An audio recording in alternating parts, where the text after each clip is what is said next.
हमारे सबके जीवन में कुछ ना कुछ प्रॉब्लम्स चलती ही रहती हैं और हमें ऐसा लगता है कि ग्रह दोष है, वास्तु दोष है या कौन सा दोष है, भगवान ही जाने। हम इसके लिए ना जाने क्या क्या कर गुजरते हैं कि हम चलो वास्तु दोष अपने घर का सामान इधर उधर कर देते हैं, ग्रहों के लिए पूजा करा लेते हैं, लेकिन उसके बावजूद भी हमारे जीवन में है ना सुख शांति नहीं आ पाती है। हम पुखराज पहन रहे हैं, नीलम पहन रहे हैं, कुछ पता ही नहीं, क्योंकि आजकल के पंडित भी हमें सही ज्ञान नहीं देते हैं।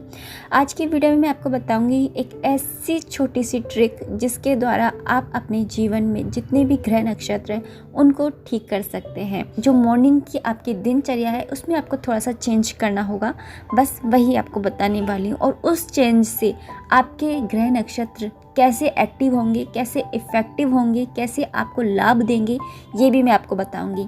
तो चलिए वीडियो को स्टार्ट करते हैं, लेकिन उससे पहले एक छोटी सी रिक्वेस्ट है, चैनल को सब्सक्राइब कर लीजिए बेल बटन के साथ में।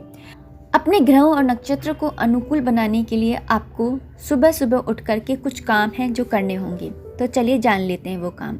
सुबह उठकर सबसे पहले अपने माँ पापा के चरण स्पर्श करें। जिस दिन आप अपनी माँ और पापा के चरण स्पर्श करते हैं उस दिन आपका सूर्य चंद्र बहुत ही शुभ फल देने लगता है, और अगर आप डेली उनके पैर छूने लगते हैं तो आपका शुभ फल होने लगता है और आपका सूर्य चंद्र जो होता है वो मजबूत होने लगता है। उसके बाद में सुबह उठते ही आपको ये सलाह दी जाती है कि गुनगुना पानी पीना चाहिए। जी दोस्तों, 1 गिलास गर्म पानी पीने से आपका चंद्र जो होता है वो ठीक होने लगता है। चंद्र के ठीक होने से आपके जो शरीर की सारी नसें होती हैं वो खुलने लगती हैं।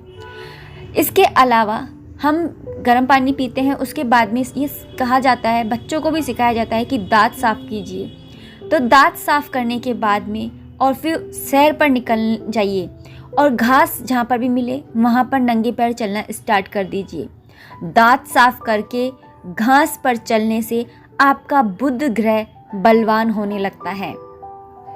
अब सैर तो हो गई, लेकिन अगर सैर के साथ में अगर आप अपनी पत्नी को भी अपने साथ में ले आएं तो सुबह की सैर का लुत्फ ही कुछ और हो जाएगा। दिन भर स्फूर्ति रहेगी और साथ ही साथ अगर आप अपनी पत्नी को सैर पर लेकर आते हैं तो आपका शुक्र जो होता है वो भी मजबूत होने लग जाता है। इसके अलावा जब आप घर से निकल ही रहें तो क्यों ना ब्रेड भी साथ में ले ली जाए। अगर आप अपने साथ में जब वॉक पे जा रहे हैं उस समय ब्रेड वगैरह लेकर जाएं। कई बार रास्ते में आवारा कुत्ते मिलते हैं, उन्हें ब्रेड खाने को दें।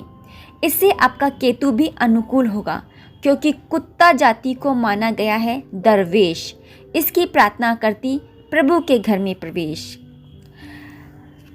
अब वॉक तो हमने कर ली, लेकिन साथ में ये भी कहा जाता है कि 15-20 मिनट हमें कसरत करनी चाहिए, योगा करना चाहिए। अगर आप जिम जाते हैं तो जिम जाना चाहिए। ऐसा करने से आपका मंगल जो होता है वो एक्टिव हो जाता है, आपके अनुकूल हो जाता है, जिससे आप चुस्त दुरुस्त रहने लगते हैं।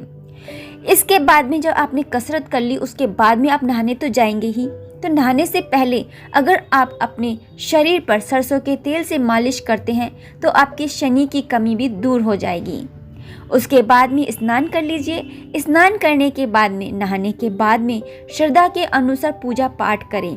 छोटी बड़ी जैसी भी आप करते हैं उस अकॉर्डिंग आप पूजा करें, मन से करें। इससे आपके गुरु भी एक्टिव हो जाएंगे, आपके अनुकूल हो जाएंगे। इसके अलावा ये सलाह दी जाती है कि सुबह उठ कर के सूर्य नारायण भगवान जी को जल देना चाहिए। सूर्य नारायण भगवान जी जो होते हैं वो राहु के दोष को भी शांत कर देते हैं।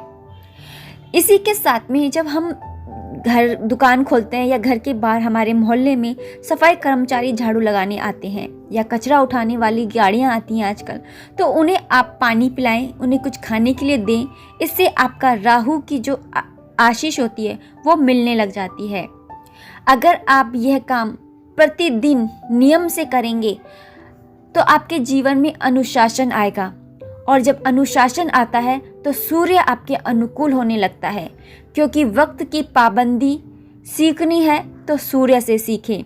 सूर्य सभी ग्रहों को के जो दोष होते हैं उन्हें दूर कर देते हैं। ये छोटी सी सुबह सुबह की जो ये दिनचर्या है, अगर आप इसमें चेंज लाते हैं तो आपकी लाइफ में भी चेंज आना शुरू हो जाता है।